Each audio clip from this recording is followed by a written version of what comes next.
All right, traders, welcome to today's end of day recap. And it is just before 5 o'clock, Thursday, the 24th. This is Christian from Hertz Tribeca Trade Group. Anything that we're covering today is for information purposes only, not giving out any advice or recommendations. So, of course, looking at Amazon here after hours a little bit later. End of day video just because of kind of watching some of the names. Today is the busiest day for earnings out there, so if you made it through today, congratulations. Yeah, pretty ugly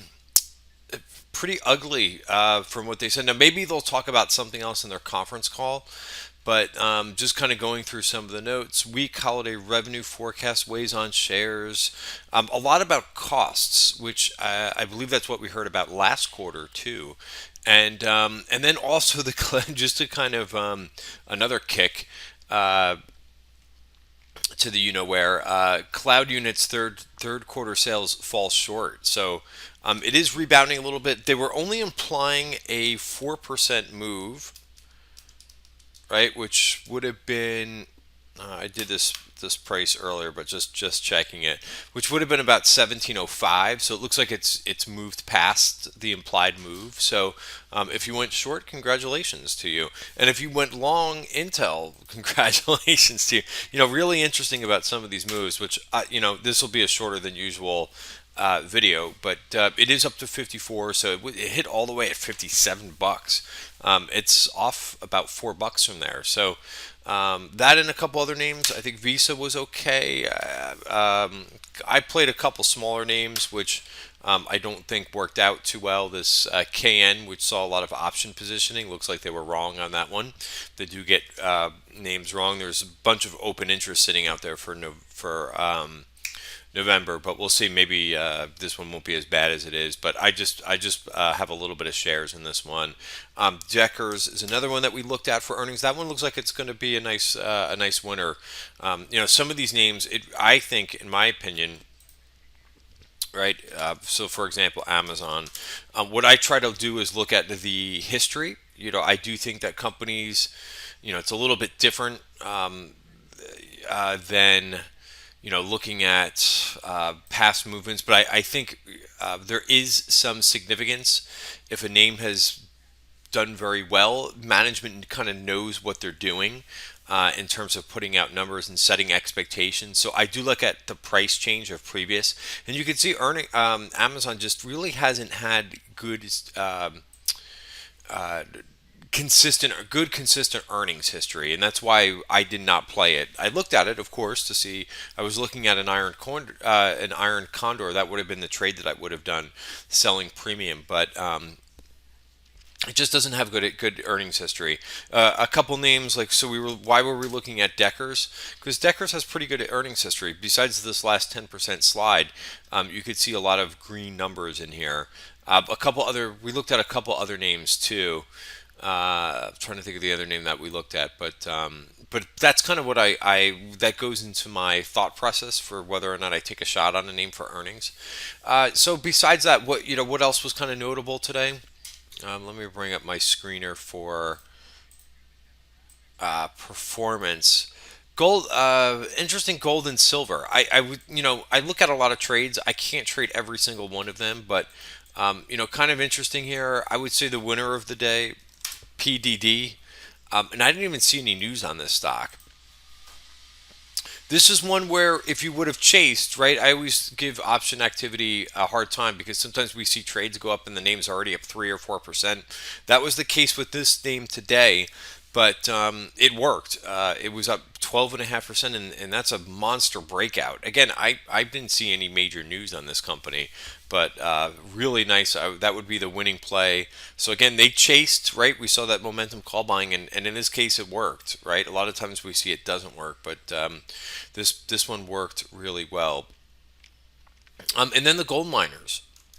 If you look at gold, I've been saying when we do the pre-market sessions, we look at gold and silver every day, and I've been saying, hold on, I'm still watching it. It'll be interesting if it kind of turns the corner the right way. Now, gold is still below this purple line, which is the 50-day moving average, but it's holding the bottom of value. And if you don't want to use the 50-day moving average, you could basically use, if you want to use GLD instead of gold futures, You could use that. Oh, we got new value areas already that are coming in here, but basically 140. Silver also looking interesting. That's now back above the 50-day moving average, and that one did see some option activity today. A lot of SLV calls. We saw that earlier in the week too. A block of March calls that added to open interest. I think this was 2 days ago, like a block of 10,000 silver calls, and today it was more like the thousand blocks of SLV calls. So, again, I like to look for some things that are a little bit diversified. I don't like to put all my eggs in one basket. So when we see something like this move, that's kind of uncorrelated to the market. Bonds didn't do anything today. They started the day in green. They went from green to red. They're still in value, but it looks like they've kind of completely lost momentum, upside or downside. Let me just go back. I didn't talk about the S&P, but here it is again. We're kind of at that level, 3013. We're close to breaking out, and I said earlier that Nasdaq is very close, but I'm sure things are falling a little bit with. You could see Nasdaq giving back a lot of today's gains, with, of course, Amazon, and that's also affecting some other names. I think Shopify is down a little bit.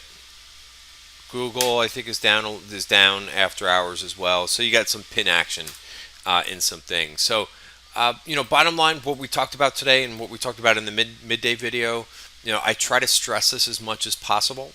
But this market, maybe not tonight, but it's been a buy the close, sell the open market. The S&P, this is the highest that we got. So I keep mentioning that, even though I mentioned it in the pre-market session. The first 15 minutes, I try to be a net seller of stocks.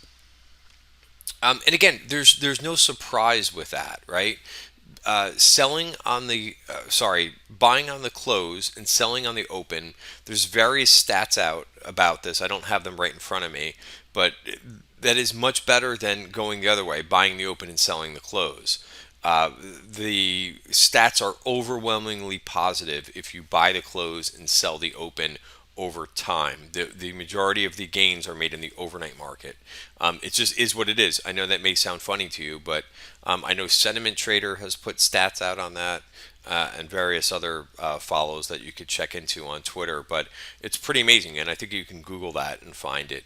So and then this is kind of what the majority of days have been like, is that you basically sell buy the close and sell the open, and the rest is just kind of a choppy day where you could try to scalp and try to day trade a little bit.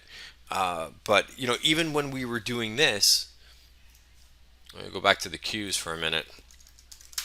What I said in the trading room today was, hey, just even though we're seeing a whole bunch of green bars put together here, I said, please make sure that you're taking some money off the table and taking targets, because I think a lot of times traders kind of come in, day traders, and they're like, okay, what can I start to trade during the day? People, for whatever reason, have this connotation in the back of their mind that they think holding positions overnight is not good, because maybe there was some Asian thing that happened years ago that's in the back of people's mind. But really, if you get opportunities like this, we're just not getting very many trending days. It's mostly choppy days. So and that's the other thing. If you're adding a couple new positions during the day, make sure you're taking some positions off. Again, that was something that I stressed in the room as well. I said, hey, if I'm going to be putting anything to work today, I want to make sure, like, I'm taking off positions, especially in the option. If you're trading options, you do not, in my opinion, want to be accumulating options positions in this market right now. It's just too difficult.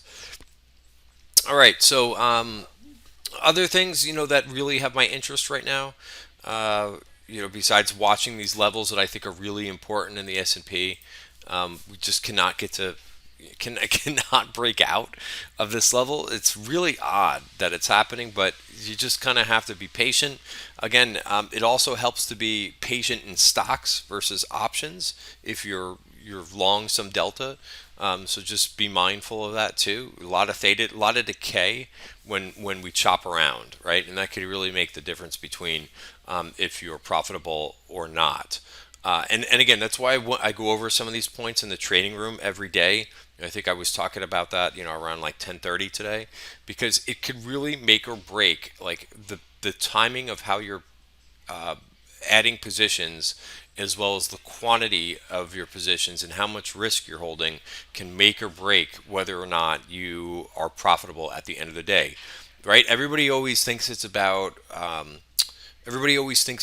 your ability to pick stocks, like being a stock picker. That's part of it, there's no doubt, but it's a lot more into risk management, where you're adding your risk, and how much you're adding, and the type of risk. Those are really the I think that separate whether or not you're a profitable trader versus not making money. You could be the best stock picker in the world, but if you don't have a handle on risk management, it's going to be very tough for you. All right, and then of course, what else I'm looking at. Let's see if I can bring this up over here. Is just a little bit of a different tone. This is a watch list. It's basically ETF movers. This is really good for a lot of international areas and a lot of sectors watching, because it's very difficult to trade international names. But I of course like to own international when there is something going on. Take a look at this DBEU. If you're not familiar with what this ETF is, it's very similar to HEDJ. And if you're not familiar with that, basically what it is European stocks without the FX exposure, right? So look at the volume that's going on here. So something a little bit different. Somebody's accumulating positions in Europe. And doesn't this look like this ETF may shock you, because it's actually doing better than the US right now? From this standpoint, from looking at the chart pattern, right? It is breaking out, right? Very different than what is going on. This has got a full-on breakout. Again, very different if you look at an ETF. Like if you look at this, the difference between VGK, which is Europe, but has a euro exposure to it. This one strips it out, right? And somebody's buying this thing. DBEU, very interesting breakout. Also, going back to, what did I do with this? There we go.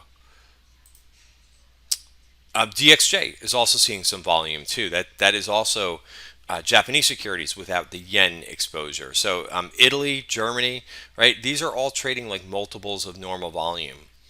So I think that's really interesting that people are actually, for a change, right? We really haven't seen this in the last 6 months. People are putting some money into to work into basically some Japan, which has seen inflows this week. A little bit of Brazil as well. They have a